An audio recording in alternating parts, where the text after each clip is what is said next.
Hi friends, அஸ்ஸலாமு அலைக்கும். Welcome to Minkas life style. இன்றைக்கி சூப்பரான குஸ்கா எப்படி நான் செய்கிறேன்னு பார்க்கலாமா? ஃபஸ்ட்டு அரிசி ஊற வச்சுக்கோங்க, 1 மணி நேரமாச்சும் ஊறும். அப்புறம் இஞ்சி பூண்டு பேஸ்ட்டு அரைச்சி வச்சுக்கோங்க. தாளிக்கிறதுக்கு பெரிய வெங்காயம், மல்லி, புதினா, பச்சை மிளகா, தக்காளி, அப்புறம் பிரிஞ்சி இலை, தேவையான உப்பு, கரம் மசாலா, இதெல்லாம் ரெடியாக எடுத்து வச்சுக்கோங்க. நீங்கள் சாப்பாட்டு அரிசினா 1க்கு 2 ஊற்றணும். 1 டம்ளர் அரிசி போட்டிங்கன்னா 2 டம்ளர் தண்ணி வச்சுக்கோங்க. பாசுமதி அரிசினா 1 டம்ளருக்கு 1.5 டம்ளர் அரிசி வச்சுக்கோங்க. இப்படி வச்சுக்கிட்டிங்கன்னா உங்களுக்கு ஈஸியாக இருக்கும். தாளிக்கிறதுக்கு கடலை எண்ணெய், தேங்காய் எண்ணெய் இது ஊற்றி செஞ்சு பாருங்கள், சூப்பராக இருக்கும். சாப்பாடு அருமையாக இருக்கும். இன்னும் உங்களுக்கு நெய் பிடிக்குன்னா நெய் ஊற்றிக்கலாம். நீங்கள் நல்லா சட்டி காஞ்ச பின்னாடி ஃபஸ்ட்டு பிரிஞ்சி இலை போட்டுக்கோங்க. அப்போ தான் அந்த இலையோட வாசம் சாப்பாடு ஃபுல்லாக இருக்கும்.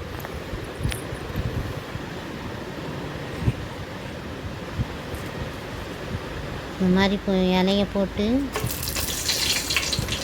போட்டுக்கோங்க. அப்படி அது போட்ட பின்னாடி வரிசையாக வெங்காயம், பச்சை மிளகா, இஞ்சி பூண்டு பேஸ்ட்டு அரைச்சது.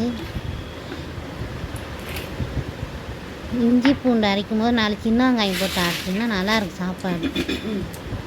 அதுலேயே கொஞ்சம் பட்டை, கிராம்பு, கொஞ்சம் சீரகம் இதெல்லாம் போட்டு அரைச்சிங்கன்னா இன்னும் நல்லாயிருக்கும் சாப்பாடு. ஒவ்வொருத்தரும் முழுசாக போடுவாங்க, நான் அரைச்சி போட்டுக்கிறேன். அரைச்சி போட்டு இன்னும் டேஸ்ட்டாக இருக்கும். இல்லை உங்களுக்கு முழுசு தான் பிடிக்குன்னா முழுசை போட்டு அரைச்சி இந்த இஞ்சி பூண்டு பேஸ்ட்டவே எல்லாத்துக்கும் நல்லாயிருக்கும். சிக்கன் பொரிக்கிறதுக்கு அது எல்லா மசாலாவுக்கும் நல்லாயிருக்கும். அந்த அரைக்கிற இஞ்சி பூண்டு பேஸ்ட்டுலாம்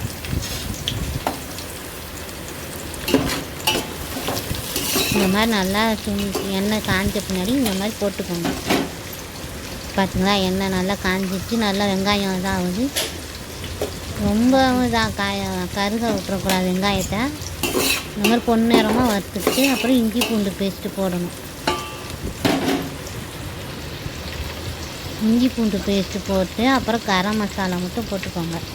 கொஞ்சோன்னு இந்த மசாலாவுக்கெல்லாம் உப்பு கொஞ்சம் போட்டுக்கோங்க.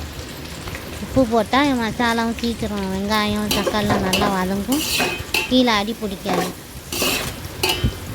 நீங்கள் நல்லா கிண்டிக்கிட்டே இருங்க, அப்போ தான் நல்லாயிருக்கும்.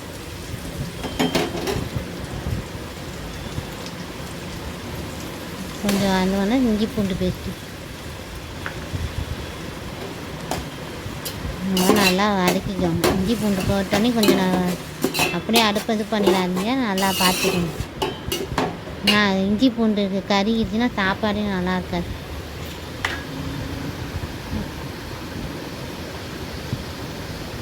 கரம் மசாலாவும் போட்டுக்கோங்க. நல்லா சூப்பராக இருக்கும் சாப்பாடு. மிளகாத்தூள் போடாதீங்க, இது மட்டும் போடுங்க. தக்காளி ஃபஸ்ட்டு இந்த இதுக்கெல்லாம் சேர்த்து உப்பு போட்டுட்டு அப்போ தண்ணி ஓலை வச்ச பின்னாடி அரிசி போட்ட பின்னாடி உப்பு போடுங்க. அப்போ தான் நல்ல அரிசிலையும் சாப்பாடு உப்பு பிடிக்கும் நல்லா.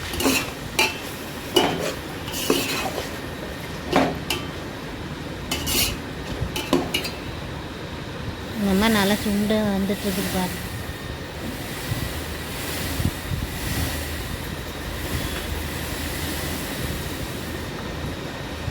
அரிசி தண்ணி அளந்து வச்சுக்கோங்க.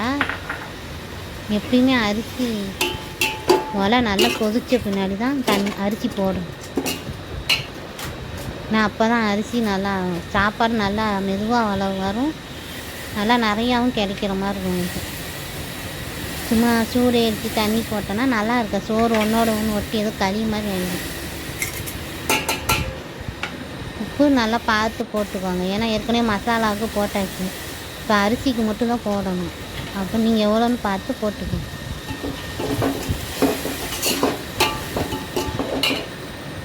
நாங்கள் இன்றைக்கி குஸ்காய்க்கு மட்டன் குழம்பு வச்சு சிக்கன் பொரிச்சு தயிர் சட்னி வச்சுருக்கோம். உங்கள் வீட்டில் என்ன டிஷ் செஞ்சீங்கன்னு சொல்லுங்கள், கமெண்ட்ஸ் பண்ணுங்கள். மாதிரி ஒலை நல்லா கொதிச்ச பின்னாடி தான் இப்படி அரிசி அள்ளி போடும்.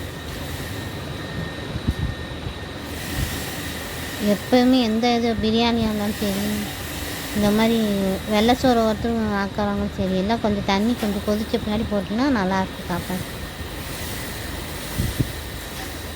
சீக்கிரமாகவும் வெந்துடும், நல்லா சாப்பாடு நல்லா அப்படி கண்ணாடியாட்டம்.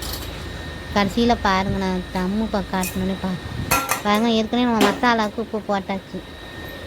இப்போ இந்த அரிசிக்கு மட்டும் போட்டிருக்கோம் உப்பு போட்டு இப்படி கிண்டி மூடி வச்சிருங்க. ஒரு 10 நிமிஷம் வெந்த பின்னாடி கொஞ்சம் அடியில் தண்ணி இருக்கும் போது சிம்மில் வச்சிருங்க. அதான் தம்முக்கான அது. நல்லா அதை மேலே வெயிட் வச்சுக்கோங்க. 10 நிமிஷம் கழித்து ஆஃப் பண்ணிடுங்க. அப்புறம் 10 நிமிஷம் கழித்து இந்த மாதிரி சட்டியை திறந்து பார்த்திங்கன்னா நல்லா செம்மையாக வாசமாக இருக்கும். எங்கள் வீட்டில் சிக்கன் பொரிச்சி, தயிர் சட்னி, மட்டன் குழம்பு. வாங்க சாப்பிட்லாம். உங்கள் வீட்டில் என்ன சாப்பாடு, நீங்கள் என்ன செய்வீங்க? கமெண்ட்ஸ் பண்ணுங்கள். மறக்காமல் லைக் பண்ணுங்கள், சப்ஸ்கிரைப் பண்ணுங்கள். பக்கத்தில் இருக்க பெல் மணியும் சேர்த்து கிளிக் பண்ணுங்கள். அப்போ தான் நான் போகிற ஒவ்வொரு வீடியோவும் உங்களுக்கு நோட்டிஃபிகேஷனாக கண்டிப்பாக வந்து சேரும்.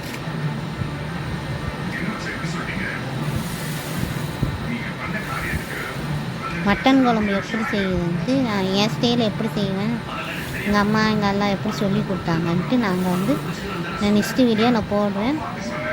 மறக்காமல் கண்டிப்பாக பாருங்கள், சப்ஸ்கிரைப் பண்ணுங்கள்.